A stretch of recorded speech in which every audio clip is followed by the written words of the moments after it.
The investigation is underway with the NTSB trying to figure out what happened with last night's tragic plane crash. Here's a live look right now from the edge of the river. You can still see some of the boats and pieces of the plane just above the surface in the water.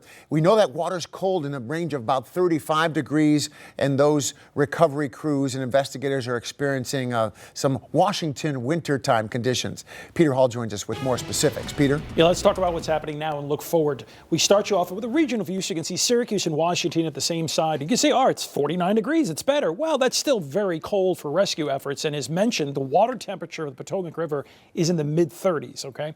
For now, there's just some clouds, but if you look at the bottom left, there's some rain near Charleston, West Virginia. Let's look at the futurecast, and that rain from Charleston is heading their way. We're going to zoom into Reagan National so you can see hour by hour how things change. So this evening it's okay, but by midnight there's rain, and there's going to be basically on and off rain right through the overnight and pretty much wet completely for tomorrow. So this is not great news for outdoors, being raining the whole day tomorrow.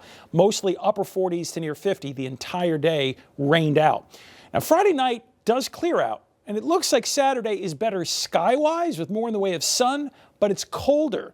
Notice this, upper 30s to near 40. Not shown here though is that there will be some wind. We'll notice some wind too, about a 10 to 20 mile per hour wind. So that's something that they'll have to also deal with. But at least as we look ahead, Saturday night, colder, but staying on the quiet side.